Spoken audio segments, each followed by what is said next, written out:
Hello friends, welcome to MCQ वाला। तो friends, आप लोग का तो बहुत सारा बीएसएससी के लिए प्रैक्टिस सेट कंप्लीट हो चुका है। जैसे कि किरण पब्लिकेशन का वॉल्यूम 2 हो चुका है। उसके बाद इडुटेरिया पब्लिकेशन का वॉल्यूम 1 पूरा ख़त्म हो चुका है। वॉल्यूम 2 में भी लगभग 8 प्रैक्टिस सेट कंप्लीट हो चुके हैं। साथ ही साथ इडुटेरिया पब्लिकेशन में भी 15 प्रैक्टिस सेट हो चुका है। तो इसीलिए अब आपका खान सर की प्रैक्टिस सेट से लगभग 7-8 से प्रैक्टिस सेट जो था वो बचा हुआ था। तो इसलिए खान सर वाला प्रैक्टिस सेट जो है वो स्टार्ट कर दिया गया है। तो आज के सेशन में हम देखेंगे सेट नंबर 13 को। तो अगर अभी तक आप लोग चैनल को सब्सक्राइब नहीं किए तो चैनल को सब्सक्राइब कर लीजिए, बेल आइकन को प्रेस कर लीजिए ताकि आगे आने वाली कोई भी वीडियो आपको जल्दी से जल्दी मिल जाए। क्योंकि बीएसएससी एग्ज़ाम का फॉर्म अपडेट एडिट वाला जो है वो मार्च में ख़त्म हो जाएगा। उसके बाद लगभग अप्रैल के आसपास एग्ज़ाम होने वाला है। तो आप लोग ज़्यादा से ज़्यादा प्रैक्टिस सेट लगाते रहिए। अपनी तैयारी को पूरी मजबूती से रखना है। एग्ज़ाम कभी भी हो, 1 महीने 2 महीने डिले भी हो सकता है। तो अपनी तैयारी को अच्छे से रखना है। जितने भी प्रीवियस प्रैक्टिस सेट है सभी सेट को अच्छे से देखते रहना है। आपके स्टैटिक क्वेश्चन कभी भी चेंज नहीं होंगे। आप बस करंट अफेयर्स के क्वेश्चंस को अपडेट करके जाएंगे, क्योंकि साइंस में वही चीज़ आएगा, बस क्वेश्चन के पूछने का पैटर्न बदल जाता है। तो आपका जितना भी प्रैक्टिस सेट करवाया हुआ है सभी नया प्रैक्टिस सेट है। तो आप सभी प्रैक्टिस सेट वाली जितने भी वीडियोज़ हैं आप जाके प्लेलिस्ट में सारी वीडियोस को अच्छे से देख लीजिएगा और टेलीग्राम चैनल से जुड़ जाइएगा। वहाँ पे आपको सारा पीडीएफ मिल जाएगा। इस क्लास का भी पीडीएफ आपको हमारे टेलीग्राम चैनल पे मिल जाएगा। तो वीडियो के डिस्क्रिप्शन बॉक्स में टेलीग्राम ग्रुप का लिंक है, जाके टेलीग्राम चैनल से जुड़ जाइएगा। तो चलिए शुरू करते हैं आज के सेशन में सेट नंबर 13 को। सेट नंबर 13 क्वेश्चन नंबर 1 है कि किसकी सलाह पर गांधी जी ने जमीन और वहाँ के लोगों के बारे में जानने के लिए 1 वर्ष ब्रिटिश भारत की यात्रा पर बिताया। तो गांधी जी जो है, जैसे कि जब भारत वापसी आ रहे थे तब इनके गुरु कौन थे? गोपाल कृष्ण गोखले। इन्होंने गांधी जी से कहा था कि अभी तुम वहाँ पे जाओ, वहाँ के लोगों से, वहाँ की ज़मीन पर जाओ, वहाँ के लोगों से, वहाँ के वातावरण में जो भी परेशानियां हैं उनको देखो समझो, उसके बाद ही तुम कोई भी क्रांतिकारी या कोई भी ऐसा कदम उठाना जो देश की स्वतंत्रता के हित में हो। तो गांधी जी आते हैं 1915 में। जब 9 जनवरी 1915 को आते हैं भारत में, अस्थायी रूप से वापस चले आते हैं। उसी दिन हम क्या मनाते हैं? उसी दिन हम प्रत्याशी भारतीय दिवस भी मनाते हैं। 9 जनवरी 1915 को गांधी जी आए थे, इसलिए 9 जनवरी को प्रत्याशी भारतीय दिवस भी मनाया जाता है। तो ध्यान में रखेंगे, इनके गुरु गोपाल कृष्ण गोखले थे, जिन्होंने उन गांधी जी को यह सलाह दी थी कि तुम वहाँ पे जाओ, भारत पे जाओ, ब्रिटिश भारत में जाओ और वहाँ पे ज़मीन और लोगों के बारे में जानने के लिए वहाँ पे यात्रा करो। तो ये ध्यान में रखना, यह कथन गोपाल कृष्ण गोखले का है। बाल गंगाधर तिलक कौन थे? तो बाल गंगाधर तिलक जो थे, इन्हीं को क्या कहा गया है? इन्हीं को वैलेंटाइन सिरोल ने भारतीय अशांति का जनक भी कहा है। महाराष्ट्र के अंदर तिलक महोत्सव, उसके बाद गणेश महोत्सव, ये सब जो है बाल गंगाधर तिलक ने ही किया है। और इन्हीं का प्रसिद्ध कथन है कि स्वराज मेरा जन्मसिद्ध अधिकार है और मैं इसे लेकर रहूँगा। बिपिन चंद्र पॉल जो है ये किस में आते थे? क्रांतिकारी नेता में आते थे। तो इसको आप ध्यान में रखेंगे। लाल बाल और पाल, यही तीनों को मिलके बनता है लाला लाजपत राय, बाल गंगाधर तिलक और बिपिन चंद्र पॉल। अगर पूछ ले कि इन तीनों में से किसने कांग्रेस के अधिवेशन की अध्यक्षता की है, तो आपको ध्यान में रखना है कि लाला लाजपत राय ने कांग्रेस के अधिवेशन की अध्यक्षता की है। लाला लाजपत राय को ही पंजाब केसरी भी कहा जाता है। और इन्हीं को क्या हुआ था? तो साइमन कमीशन के विरोध में जब ये आंदोलन कर रहे थे तब इनके शरीर पर वहाँ पे जो एक वो रहता है, अंग्रेज अधिकारी के कहने पे लाठी चलवा दी जाती है, सैंडर्स के कहने पे। तो उसके बाद क्या होता है? उसके बाद इनकी मतलब इंजर्ड हो जाते हैं और बाद में इनकी मृत्यु हो जाती है। तो मरते मरते इन्होंने एक बात कही थी कि मेरे शरीर पे पड़ी एक एक लाठी अंग्रेज़ों के ताबूत के आखिरी कील के समान होगी। तो अगर कभी पूछे कि ये कथन किसका है, लाला लाजपत राय का है। तो आप सारे तरीके से क्वेश्चंस के आंसर को याद रखेंगे। चलिए अब देखते हैं क्वेश्चन नंबर 2। निम्नलिखित में वह कौन सा गंभीर मानसिक रोग है जो व्यक्ति के सोचने, अनुभूति करने और व्यवहार करने के ढंग को प्रभावित करता है? तो कौन सा गंभीर मानसिक रोग है? तो इसको कहा जाता है खंडित मनसकता। Option number C is the right answer. इसको ध्यान में रखेंगे। इसी को साइजोफ्रीनिया, इसी को खंडित मनसकता कहा जाता है। यह एक प्रकार का मानसिक रोग है और इस रोग में क्या होता है कि मनुष्य अपने आप को सभी से अलग कर काल्पनिक भावनाओं में जीवन यापन करने लगता है। यानी कि हर चीज़ काल्पनिक सोचने लगता है मनुष्य कि मेरे अनुसार ये होना चाहिए तो मेरे अनुसार वो होना चाहिए, इस तरह से। 3, लखनऊ के बुनकरों की अद्वितीय पारंपरिक कढ़ाई की कला निम्नलिखित में से क्या कहलाती है? तो लखनऊ के जो बुनकर होते हैं उनका एक पारंपरिक कढ़ाई का कला है, उसको क्या कहा जाता है? तो उसे कहा जाता है chikankari. Option number C is the right answer. तो इसको आप ध्यान में रखेंगे, लखनऊ के बुनकरकारों की अद्वितीय पारंपरिक कढ़ाई की कला जिसे चिकनकारी कहा जाता है। 4, भारत के संविधान के निम्नलिखित मौलिक अधिकारों में से कौन सा बालात श्रम के निषेध पर जोर देता है? तो हमारे संविधान में क्या कहा गया है? आर्टिकल 12 से लेकर 35 तक जो है ये मौलिक अधिकार की चर्चा की गई है, जिसमें 6 प्रकार के मौलिक अधिकार प्राप्त हैं और जिसमें शोषण के विरुद्ध अधिकार जो है उसमें बालात श्रम को निषेध घोषित किया गया है। इसको आप ध्यान में रखेंगे। राइट आंसर हमारा हो जाएगा ऑप्शन नंबर ए कि शोषण के विरुद्ध अधिकार के अंतर्गत ही बालात श्रम को निर्देश किया गया है, निषेध किया गया है। 5, श्रम और रोजगार मंत्रालय ने कौशल विकास पर पहली राष्ट्रीय नीति किस वर्ष तैयार की थी? तो श्रम और रोजगार मंत्रालय ने बेरोजगारी को नियंत्रित करने के उद्देश्य से वर्ष 2009 के अंदर कौशल विकास नीति को लागू किया था। इसको आप ध्यान में रखेंगे। 6, गुरुमुखी लिपि का आविष्कार निम्नलिखित में से किस गुरु द्वारा किया गया था? तो टोटल सिख धर्म में कितने 10 गुरु थे। सिख धर्म के संस्थापक बोला जाता है गुरु नानक देव को और आखिरी गुरु थे गुरु गोविंद सिंह। इसको आप ध्यान में रखेंगे। और ये गुरुमुखी लिपि जो है ये किस गुरु के द्वारा इसकी शुरुआत की गई थी? तो ये किया गया था गुरु अंगद के द्वारा। गुरु अंगद के द्वारा, ये सिखों के दूसरे गुरु थे गुरु अंगद देव, इन्हीं के द्वारा गुरुमुखी लिपि का आविष्कार किया गया था, ध्यान में रखेंगे।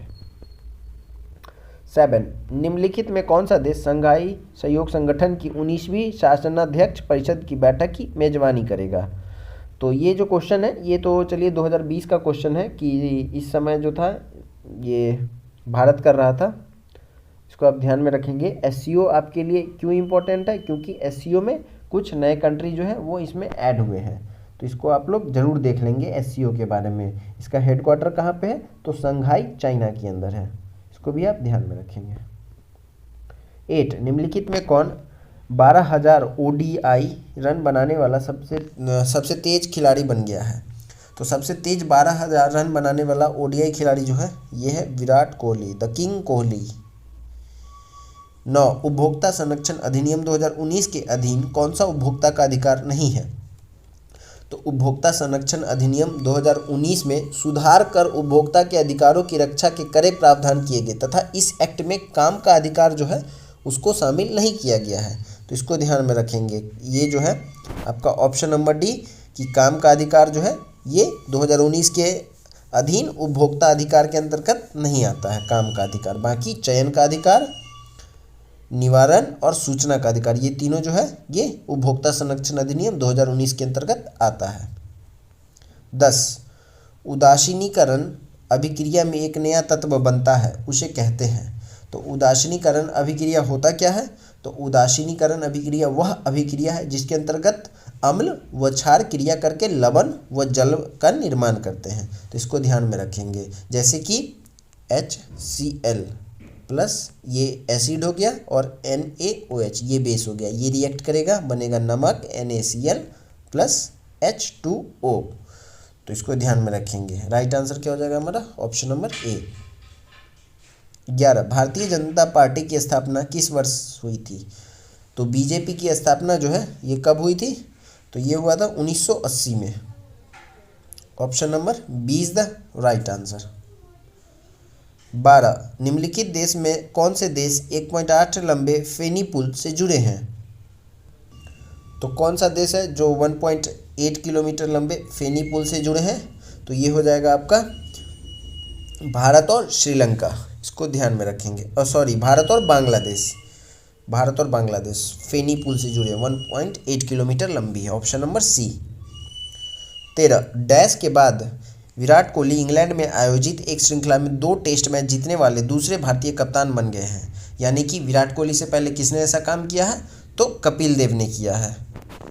हरियाणा हरिकेन बोला जाता है कपिल देव को, ये आप जरूर याद रखेंगे। इस तरह के निकनेम पूछ लिए जाते हैं।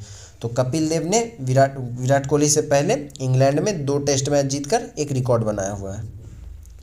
14, हिंद महासागर विश्व का डैश महासागर है। तो हिंद महासागर जो है ये विश्व का तीसरा सबसे बड़ा महासागर है। Option number C is the right answer. सबसे बड़ा कौन सा है? सबसे बड़ा है पैसिफिक, दूसरे नंबर पे अटलांटिक और तीसरे नंबर पे है इंडियन ओशन। इसको आप ध्यान में रखेंगे। संपूर्ण पृथ्वी पर 7 महाद्वीप है और 5 महासागर है, लेकिन अभी क्या है कि महासागरों की संख्या बढ़ने वाली है। ऐसा काउंटिंग हुआ है कि अटलांटिक महासागर जो है उसके अंदर भी अब 2 मतलब महासागर को जोड़े जाएंगे। 15, 6ठी शताब्दी ईसा पूर्व से बाद तक पंच चिन्हित सिक्के चांदी और निम्नलिखित में किस धातु से बनते थे? तो पंचमार्क कॉइन जो है ये चांदी और किस धातु को मिलाकर बनाया जाता था? तो ये बनाया जाता था चांदी और ताम्र को मिला के, पंचमार्क कॉइन्स। इसको ध्यान में रखेंगे। Option number C is the right answer. 16, Mahi और सोम नदियों के संगम पर निम्नलिखित में कौन सा उत्सव मनाया जाता है? तो माही नदी जो है ये कहाँ से निकलती है? तो ये राजस्थान से निकलती है। माही नदी और सोम नदी, इन दोनों के संगम पे क्या मनाया जाता है? तो इन दोनों के संगम पे मनाया जाता है बेनेश्वर उत्सव। Option number D is the right answer. इसको ध्यान में रखेंगे। 17, ओमान की खाड़ी और लाल सागर निम्न महासागर का हिस्सा है। तो ओमान की खाड़ी और लाल सागर जो है ये किस महासागर का हिस्सा है? तो यह हिस्सा है हिंद महासागर का। Option number A is the right answer. तो इसको ध्यान में रखेंगे। 18, जनगणना 2011 के अनुसार निम्नलिखित में किस राज्य में जनसंख्या घनत्व भारत में सबसे कम है? तो सबसे कम जनसंख्या घनत्व जो है यह है अरुणाचल प्रदेश।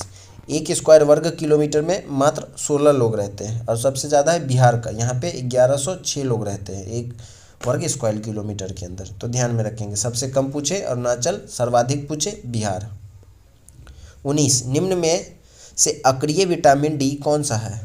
तो अक्रिय विटामिन डी जो है ये हो जाएगा आपका right answer. Option number A, अर्गा calciferol. Option number A is the right answer. और विटामिन डी का मुख्य स्रोत क्या है? तो सूरज है, सूर्य की किरणों से हम विटामिन डी प्राप्त करते हैं। 20, निम्नलिखित में किस वर्ष में पुर्तगालियों ने गोवा पर विजय प्राप्त किया? तो सबसे पहले कौन सा पुर्तगाली आया था? मतलब अगर पूछे कि भारत के अंदर सबसे पहला कौन सा विदेशी आया था तो वो पुर्तगाली हो जाएंगे। पुर्तगाली में 1498 में वास्को डी गामा जो है वो भारत पहुंचता है, जिसके बाद जाकर क्या होता है तो 1510 में जो है ये लोग गोवा पर कब्जा कर लेते हैं और वहाँ पर अपना व्यापारिक केंद्र की स्थापना कर लेते हैं। और सबसे पहले भारत के अंदर आते भी पुर्तगाली है 1498 में और जाते भी सबसे आखिरी में 1961 में। इसको भी ध्यान में रखेंगे। 19 दिसंबर 1961 को भारत सरकार द्वारा गोवा को भारत में अधिकृत कर लिया जाता है। वहाँ पे भी तब तक पुर्तगाली ही रहते हैं। 21, कनकलता बरुआ एक किशोर स्वतंत्रता सेनानी थी, वे कहाँ की रहने वाली थी? तो ये नाम आप ध्यान में रखेंगे। कहीं हो सकता है कि एग्ज़ाम के अंदर पूछ ले। कनकलता बरुआ क्या थी? एक किशोर स्वतंत्रता सेनानी थी। और इनका संबंध जो था ये कहाँ से था? तो ये आसाम से था, ये आसाम की थी। Option number A is the right answer. इन्होंने भारत छोड़ो आंदोलन के अंदर जो है अपनी महत्वपूर्ण भूमिका को वो आंदोलित कृत किया है। 22, राजा आम्भी कहाँ के शासक थे? तो राजा आम्भी जो है ये कहाँ के शासक थे? तक्षशिला के। Option number B is the right answer. तो अभी कहाँ पे है ये तक्षशिला? अभी वर्तमान में पाकिस्तान के अंदर है। और ये जो थे राजा आम्भी यह सिकंदर के समकालीन थे। इसने सिकंदर की अधीनता को भी स्वीकार किया था, ये भी आप ध्यान में रखेंगे। और ये जो था राजा आम्भिक ये इसलिए भी इम्पोर्टेंट हो जाता है क्योंकि यही राजा आम्भिक था जिसने तक्षशिला विश्वविद्यालय की स्थापना भी की थी। और उसी तक्षशिला विश्वविद्यालय में एक कुलपति थे चाणक्य, जिन्होंने चंद्रगुप्त मौर्य को देखा था और उनको अपने शरण में लिया था। उसके बाद आकर मगध पर अपने नेतृत्व में चंद्रगुप्त मौर्य से शासन करवाते हैं चाणक्य। 23, निम्नलिखित में किस विटामिन की कमी से बच्चों में सूखा रोग यानी कि रिकेट्स होता है? तो रिकेट्स जो है ये विटामिन डी की कमी से होता है, विटामिन डी की कमी से। और विटामिन सी की कमी से क्या होता है, तो स्कर्वी होता है। ये भी आप ध्यान में रखेंगे, विटामिन सी की कमी से स्कर्वी होता है। ए की कमी से क्या होता है, नाइट ब्लाइंडनेस होता है। इन सभी को आप अच्छे से याद रखेंगे। 24, एक आवेशित पिंड द्वारा किसी अन्य आवेशित या अनावेशित पिंड पर लगाए जाने वाले बल को निम्नलिखित में कौन सा बल कहा जाता है। तो अगर एक आवेशित पिंड द्वारा किसी अन्य आवेशित या अनावेशित पिंड पर लगाया जाने वाला जो बल होता है उसे कहा जाता है स्थूल वैद्युत bulb. Option number C is the right answer, तो इसको ध्यान में रखेंगे। 25, प्रधानमंत्री जनधन योजना के तहत खोले गए बैंक खातों के बारे में इनमें कौन सा कथन गलत है। तो जनधन योजना के बारे में कौन सा कथन जो है वो गलत हो जाएगा, तो वो है कि पीएम जनधन योजना खाता योजना में जमा राशि पर कोई ब्याज नहीं मिलता। ये जो कथन है ये कथन गलत है, इसको आप ध्यान में रखेंगे। प्रधानमंत्री जनधन योजना राष्ट्रीय वित्तीय समावेश मिशन है जो कि वहनीय तरीके के वित्तीय सेवाओं नामांतः बैंकिंग, बचत तथा जमा खाते, विक्षेपण, ऋण, बीमा, पेंशन तक पहुंच सुनिश्चित करता है। और ये भारत के अंदर जो है ये क्या बोलते हैं उसको, वित्तीय समावेशन की सबसे बड़ी योजना है प्रधानमंत्री जनधन योजना, और इसकी शुरुआत की गई थी 2014 में। इसको भी आप ध्यान में रखेंगे। Option number C is the right answer. 26, Labrador सागर और भूमध्य सागर किस महासागर का हिस्सा है। तो लेब्राडोर और भूमध्य सागर जो है ये हिस्सा है अटलांटिक महासागर का, ध्यान में रखेंगे अटलांटिक महासागर। और पूछ ले अटलांटिक महासागर ये एस आकार की दिखाई देती है, प्रशांत महासागर ट्रायंगल आकार की और अटलांटिक एस आकार की। 27, प्यूर्टो रिको खाई निम्नलिखित में किस महासागर में स्थित है। तो प्यूर्टो रिको खाई जो है ये कहाँ पे किस महासागर में स्थित है, तो ये स्थित है प्रशांत महासागर में। Option number D is the right answer. और इसकी गहराई जो है 8,378 मीटर है प्यूर्टो रिको खाई की गहराई। 28, मुगल साम्राज्ञी नूरजहां द्वारा उसके पिता की याद में बनवाया गया इत्मा-उद-दौला का मकबरा डैश में स्थित है। तो इत्मा-उद-दौला का मकबरा जो है ये कहाँ पे स्थित है, तो ये स्थित है आगरा के अंदर। ध्यान में रखेंगे किसके द्वारा बनवाया गया, नूरजहां के द्वारा बनवाया गया है। 29, उपभोक्ता संरक्षण अधिनियम 2019 के अनुसार निम्न में से किसे उपभोक्ता माना जाता है। तो उपभोक्ता संरक्षण अधिनियम 2019 के अनुसार जो है उपभोक्ता किसे माना जाता है, तो ये माना जाता है एक व्यक्ति जो प्रतिफल के एवज में किसी भी माल या सेवाओं की खरीदारी करता हो। यानी कि ऑप्शन नंबर ए जो है ये राइट आंसर है। इसी को क्या कहा जाता है, इसी को उपभोक्ता माना गया है, इसको ध्यान में रखेंगे। उपभोक्ताओं के संरक्षण हेतु सबसे पहले उपभोक्ता संरक्षण अधिनियम जो है 1986 में लागू किया गया था और समय समय पे इसमें संशोधन जो है होते रहते हैं। 30, भारतीय जनता पार्टी की स्थापना किस वर्ष। ये क्वेश्चन तो हो चुका है, ये 1980।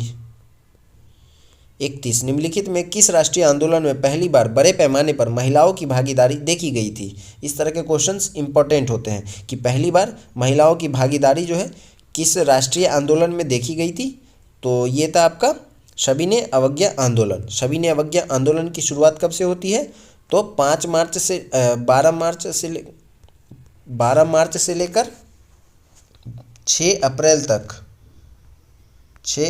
तक कुल 24 दिन जो है ये डांडी यात्रा चलती है। उसके बाद जैसे ही गांधी जी डांडी पहुंचकर नमक कानून को तोड़ देते हैं, उसके बाद जो है वो सविनय अवज्ञा आंदोलन की शुरुआत मान ली जाती है। तो ध्यान में रखेंगे सविनय अवज्ञा आंदोलन पहला राष्ट्रीय आंदोलन था जिसमें महिलाओं की भागीदारी जो है वो बड़े पैमाने पर देखी गई थी। 32, प्रोटोजोआ किस रोग कारक होते हैं। तो प्रोटोजोआ जो है ये मलेरिया के रोग कारक होते हैं। प्लाज्मोडियम प्रोटोजोआ की वजह से जो है ये मलेरिया फैलता है जो मादा एनोफिलीज मच्छर के काटने से होता है। 33, मिट्टी की सबसे निचली परत को डैश कहा जाता है। तो मिट्टी की सबसे निचली परत को क्या कहा जाता है, तो इसे तल शैवाल कहा जाता है, तल शैल। 34, तंजावुर का बृहदीश्वर मंदिर जिसे पेरिया कोइल या बड़ा मंदिर भी कहा जाता है किस भारतीय राज्य में स्थित है। तो तंजावुर का बृहदीश्वर मंदिर जो है ये कहाँ पे स्थित है, तो ये स्थित है तमिलनाडु के अंदर। Option number B is the right answer. और यह मंदिर जो है ये भगवान शिव को समर्पित है और किसके द्वारा बनवाया गया, तो चोल शासक के द्वारा बनवाया गया यह मंदिर, और इसको यूनेस्को की विश्व धरोहर सूची के अंदर भी शामिल किया गया है, ये भी ध्यान में रखेंगे। 35, इस तरह के मंदिर वाले क्वेश्चन में आप ये जरूर याद रखेंगे कि किसको समर्पित है और किस शासक के द्वारा बनवाया गया है। ठीक है। 35, बाबर ने डैश नामक युद्ध पद्धति की शुरुआत की जिसमें सेना को विभिन्न डिवीजनों में विभाजित कर दिया जाता था ताकि दुश्मन को हर तरफ से घेरा जा सके। तो इस पद्धति को कहा जाता था तुगलमा पद्धति। तुगलमा पद्धति। Option number D is the right answer. और भारत के अंदर मुगल वंश की स्थापना कब होती है? 1526 में, पानीपत के प्रथम युद्ध के बाद। 36, दिसंबर 2020 में निम्नलिखित में से किसने लोकसभा के महासचिव का पद ये क्वेश्चन आप देख लेंगे 2023-24 के अनुसार। 37, भारतीय रिजर्व बैंक आरबीआई के संबंध में निम्नलिखित में से कौन सा कथन सही नहीं है?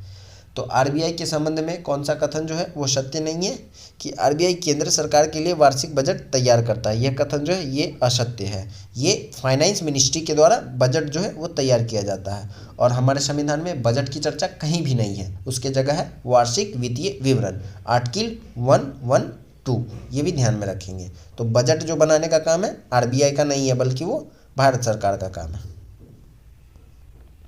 38, भारी उद्योग और सार्वजनिक उद्यम मंत्रालय द्वारा जारी दिशा निर्देश के अनुसार महारत्न का दर्जा प्राप्त करने हेतु पात्र होने के लिए केंद्रीय सार्वजनिक क्षेत्र के उद्यम को निम्नलिखित में कौन सा शर्त को पूरा करना चाहिए? तो कोई भी कंपनी महारत्न कंपनी है या नहीं, उसकी एलिजिबिलिटी क्राइटेरिया जो है वो कितनी की होती है?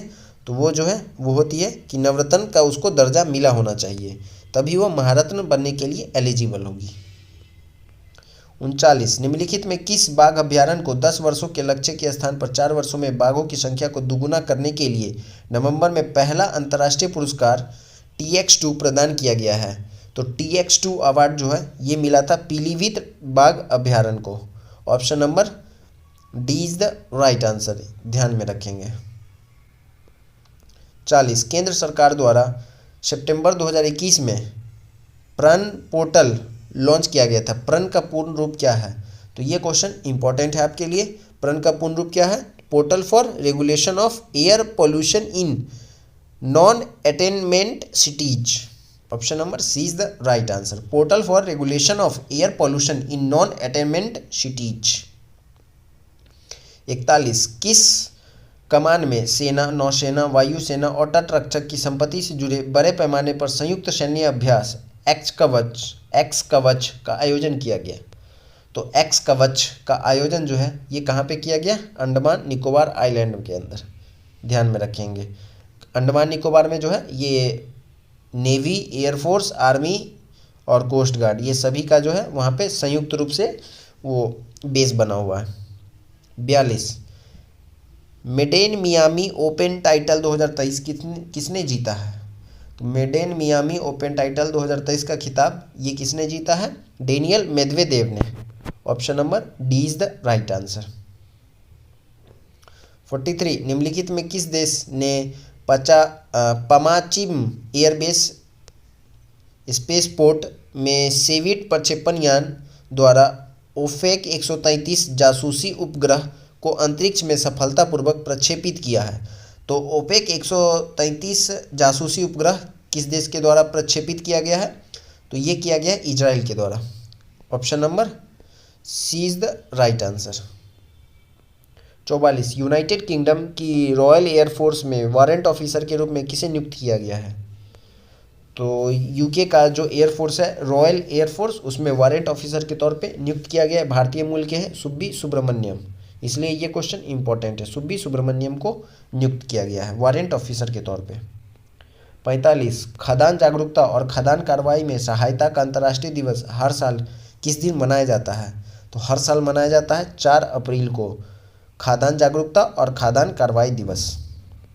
46, institute for energy economics and financial analysis और जीएम के रिसर्च एंड एनालिटिक के नई संयुक्त रिपोर्ट के अनुसार भारत किस वर्ष तक दुनिया का दूसरा सबसे बड़ा सौर फोटोवोल्टिक निर्माता बन जाएगा? तो भारत जो है ये दुनिया का सबसे बड़ा सौर फोटोवोल्टिक निर्माता कब तक बन जाएगा? तो ये बन जाएगा 2026 तक, अगले 2 वर्षों में। Option number B is the right answer. 47, FICCI महिला संगठन FLO के 40वें अध्यक्ष के रूप में किसने पदभार ग्रहण किया है? तो फिक्की संगठन के 40वें अध्यक्ष के रूप में ये Sudha Shiv Kumar. Option number D is the right answer. 48 2023-25 के 2 साल के कार्यकाल के लिए TIE राजस्थान की पहली महिला अध्यक्ष कौन बनी है? तो 2023 से 25 के लिए TIE राजस्थान की पहली महिला अध्यक्ष जो है ये बनी है Sinu Jhawar. Option number A is the right answer. 49 निम्नलिखित में किस राज्य सरकार ने हाल ही में राज्य में 3 नए मेडिकल कॉलेज स्थापित करने के प्रस्ताव को मंजूरी दिया है? तो 3 नया मेडिकल कॉलेज जो है ये कहाँ पे बनेगा? राजस्थान के अंदर। Option number C is the right answer. 50 हाल ही में किसने राष्ट्रीय रसद पोर्टल यानी कि समुद्री सागर सेतु का ऐप संस्करण लॉन्च किया है? तो समुद्री सेतु का ऐप संस्करण जो है ये किसने लॉन्च किया है? तो ये लॉन्च किया है हमारे सर्बानंद सोनोवाल ने। Option number D is the right answer.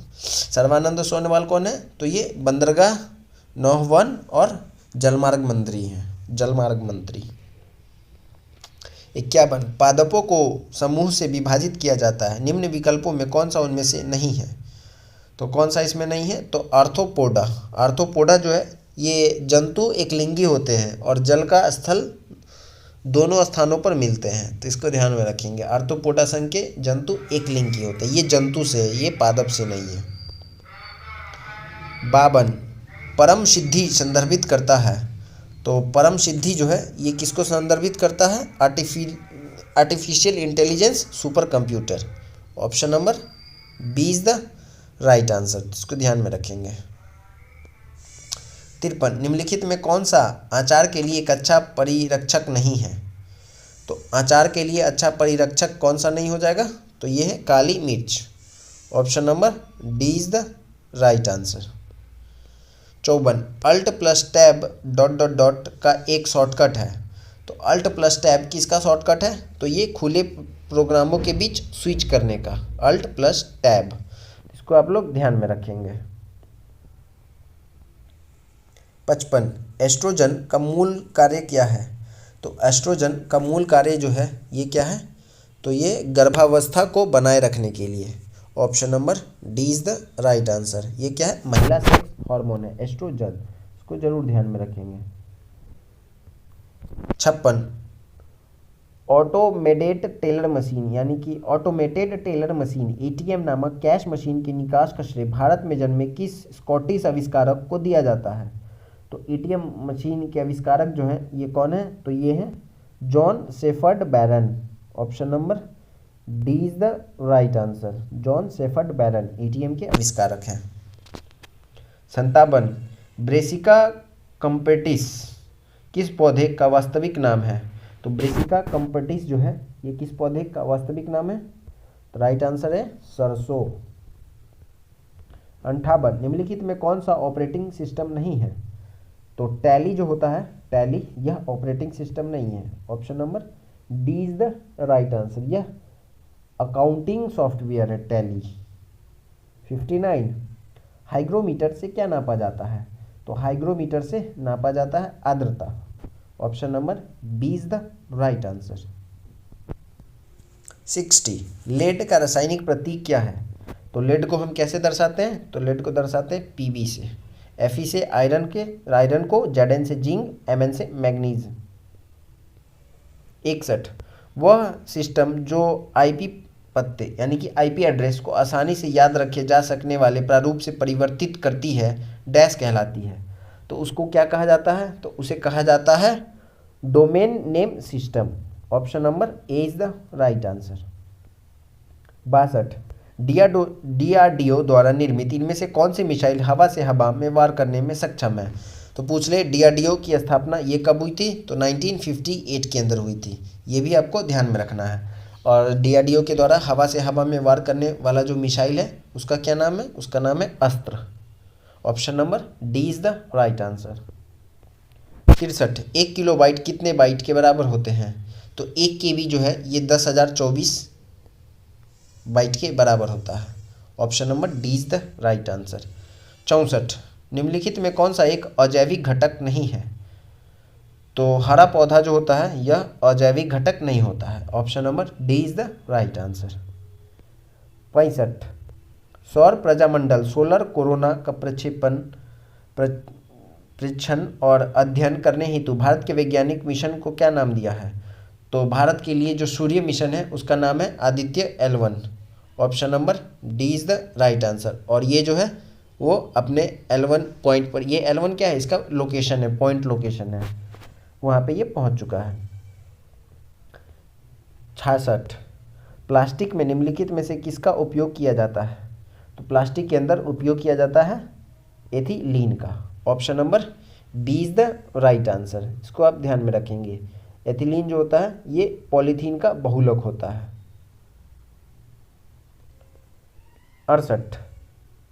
67, big bang theory का प्रमाण किसने दिया था? तो बिग बैंग थ्योरी जो है इसका प्रमाण दिया था George Lemaitre. Option number C is the right answer. 68, Bharat का कौन सा राज्य सोने का सबसे बड़ा उत्पादक है? तो सर्वाधिक सोना जो है ये भारत के कर्नाटक में होता है। KGF, आप लोगों ने मूवी देखा होगा KGF, कोलार गोल्ड फील्ड, जो कि कहाँ पे, कर्नाटक के अंदर है। सबसे ज़्यादा कोयला जो है वो पाया तो जाता है छत्तीसगढ़ में, लेकिन सबसे ज़्यादा जो है ये खोदा जाता है झारखंड के अंदर, क्योंकि झारखंड में जितने भी हैं उसकी खुदाई बहुत तेज़ी से हो रही है। लेकिन छत्तीसगढ़ में क्या है, अभी उतने बड़े पैमाने पर खुदाई नहीं होती है, लेकिन अगर मात्रा में देखा जाए तो सर्वाधिक छत्तीसगढ़ में ही पाया जाता है। 69, निम्नलिखित में कौन तंत्रिका तंतुओं से बना होता है जो प्रतिवर्तित क्रियाओं के बीच मध्यस्थता करता है और आवेगों को मस्तिष्क तक और मस्तिष्क से विभिन्न भागों तक पहुंचाता है? तो यह काम जो है यह काम करता है मेरु रज्जु। Option number D is the right answer. 70, बरगद के पेड़ का वानस्पतिक नाम क्या है? तो बरगद के पेड़ का वानस्पतिक नाम जो है यह है आपका ficus benghalensis. Option number A is the right answer. 71, Sindhu घाटी को सोना घाटी से जोड़ने वाली शाही सड़क का निर्माण किसने करवाया था? तो सिंधु घाटी से सोना घाटी को जोड़ने वाली शाही सड़क का निर्माण जो है ये शेरशाह सूरी ने करवाया था, जिसको क्या कहा जाता है, GT road, grand trunk road, इसी को कहा जाता है, ध्यान में रखेंगे। 72, कितने बच्चों को प्रधानमंत्री राष्ट्रीय बाल पुरस्कार 2021 से सम्मानित किया गया था? तो 2021 में कितने बच्चों को मिला था? 32 बच्चों को मिला था, ये भी ध्यान में रखेंगे 2021 में। और 2023 में 2023 में कितने बच्चों को मिला है? कमेंट बॉक्स में आंसर देंगे। 73, निम्नलिखित में किस ब्रिटिश नीति ने लोगों को जलियांवाला बाग अमृतसर में एकत्र होने के लिए विवश किया था? तो जलियांवाला बाग हत्याकांड जो है उससे पहले क्या आया था, रॉलेट एक्ट आया था 1919 में। इसको बिना अपील बिना दलील वाला कानून भी कहते हैं। और इसी के विरोध में सत्यपाल और सैफुद्दीन किचलू, ये दोनों जो है ये एक भाषण देते हैं जिसमें इन दोनों को गिरफ्तार कर लिया जाता है। तो इन्हीं के छुड़ाने के लिए एक विरोध प्रदर्शन किया जाता है, कहाँ पे, जलियांवाला बाग पार्क में, जिसमें जो है वो जनरल ओ डायर जो है वो गोली चलवा देता है और निहत्थे लोगों की मृत्यु हो जाती है। और यह घटना 13 अप्रैल 1919 की है, इसको भी ध्यान में रखेंगे। तो हमारा राइट आंसर जो है ऑप्शन नंबर ए है। 74, सामान्यतः संयुक्त राष्ट्र प्रतिवर्ष किस माह में अपनी पूर्ण महासभा का आह्वान करता है? संयुक्त राष्ट्र यानी UN किस माह में अपनी पूर्ण महासभा यानी जनरल असेंबली जो है ये बुलाई जाती है? तो ये बुलाई जाती है लगभग सितंबर के अंदर। ऑप्शन नंबर डी जो है ये हमारा राइट आंसर है, इसको आप ध्यान में रखेंगे। 75, निम्नलिखित में कौन सा राजनीतिक कभी भी लोकसभा में सदन का नेता नहीं रहा है? तो लोकसभा में सदन का नेता जो है ये मनमोहन सिंह जो है ये नहीं रहे हैं। Option number D is the right answer. Manmohan Singh जो है ये राज्यसभा से सांसद थे और हमारे देश के प्रधानमंत्री भी थे, इसको ध्यान में रखना है। 76, निम्नलिखित में किस राज्य में सड़क घनत्व सर्वाधिक है? तो सड़क घनत्व जो है ये सर्वाधिक किस राज्य में? तो ये केरल में। Option number C is the right answer. 77, किस शहर में गांधी जी को चंपारण की समस्याओं के बारे में सूचित किया गया था और वहां आने के लिए आमंत्रित किया गया था? तो कांग्रेस का 1916 लखनऊ अधिवेशन चल रहा था, उसी में राजकुमार शुक्ला गांधी जी से मिलते हैं और चंपारण की समस्याओं को बारे में बताते हैं और आने के लिए आमंत्रित करते हैं। तो राइट आंसर है ऑप्शन नंबर सी। 78, इनमें से कौन सी नदी दादरा और नगर हवेली में बहती है? तो दादरा और नगर हवेली में बहती है ये दमन नदी। Option number C is the right answer. 79, इनमें से किस रेलवे स्टेशन को यूनेस्को के विश्व धरोहर स्थलों में शामिल किया गया है? तो छत्रपति शिवाजी महाराज टर्मिनल, जो कि कहाँ पे है, ये महाराष्ट्र के अंदर है, इसको यूनेस्को के विश्व धरोहर स्थलों में शामिल किया गया है। ध्यान में रखेंगे, वर्ष 2004 के अंदर इसको शामिल किया गया था। 80, 2011 की जनगणना के अनुसार इनमें कौन सा भारत का सबसे अधिक आबादी वाला राज्य है? तो सर्वाधिक आबादी जो है वो किस राज्य में, वो है उत्तर प्रदेश। 81, भारत में पहली संपूर्ण जनगणना कब की गई थी? तो पहली जनगणना जो है ये की गई थी 1872 में, लेकिन उसके बाद 1881 से नियमित रूप से जनगणना स्टार्ट की गई थी। पहली जनगणना जो है मेयो के समय की गई थी, लेकिन नियमित जनगणना लॉर्ड रिपन के समय से की जा रही है। इसको ध्यान में रखेंगे, हर वर्ष हर 10 वर्ष पे जनगणना करवाई जाती है। 82, 2019 में आयोजित संघाई कोऑपरेशन ऑर्गेनाइजेशन की राज्य परिषदों के प्रमुख की बैठक का आयोजन कहाँ पे किया गया था? तो ये आयोजन किया गया था कहाँ पे? तो बिश्केक के अंदर। 83, भारत ने साइरस रिएक्टर की स्थापना किस स्थान पर की है? तो साइरस रिएक्टर की स्थापना जो है ये कहाँ पे भारत ने किया? ट्रॉम्बे, मुंबई के अंदर। Option number B is the right answer. 84, इनमें से किसने लाल कुर्ती आंदोलन यानी रेड शर्ट चलाया था? तो लाल कुर्ती आंदोलन जो है ये 1929 में चलाया गया था पश्चिमोत्तर सीमांत प्रांत के अंदर। किसके द्वारा? खान अब्दुल गफ्फार खान के द्वारा। लाल कुर्ती आंदोलन, option number A is the right answer. और खान अब्दुल गफ्फार खान को ही खुदाई खिदमतगार भी कहा जाता है, खिदमतगार। आखिरी क्वेश्चन 85, सालतोरो कांगरी चोटी इनमें से किस सीमा पर स्थित है? तो सालतोरो कांगरी चोटी जो है ये स्थित है कहाँ पे? भारत और पाकिस्तान की सीमा पे। Option number B is the right answer. तो ये हमारा जो है सेट नंबर 13 यहीं पे समाप्त होता है। इसके आगे मैथ और रीजनिंग का क्वेश्चन है जो कि आपको हमारे टेलीग्राम चैनल पे मिल जाएगा। तो टेलीग्राम चैनल से नहीं जुड़े हैं तो वीडियो के डिस्क्रिप्शन बॉक्स में टेलीग्राम ग्रुप का लिंक है, वहाँ से जाके आप जुड़ जाएंगे। और साथ ही साथ अगर चैनल को सब्सक्राइब नहीं किए तो चैनल को सब्सक्राइब कर लीजिए, बेल आइकन को प्रेस कर लीजिए ताकि कोई भी वीडियो अपलोड हो तो उसकी नोटिफिकेशन आपको मिल जाए। और साथ ही साथ वीडियो पसंद आए तो अपने दोस्तों में भी शेयर कर दीजिए और वीडियो को प्लीज़ लाइक ज़रूर कर दीजिए। इससे क्या हमारा मोटिवेशन बढ़ता है। इतना सारा प्रैक्टिस सेट मैं आपको कंप्लीट करा चुका हूँ, तो आप प्लीज़ एक लाइक वीडियो पे ज़रूर कर सकते हैं। तो प्लीज़ वीडियो को लाइक कर दीजिएगा, दोस्तों में भी शेयर कर दीजिएगा। तो कल मिलेंगे नए प्रैक्टिस सेट में, सेट नंबर 14 में। तब तक के लिए थैंक यू, जय हिंद।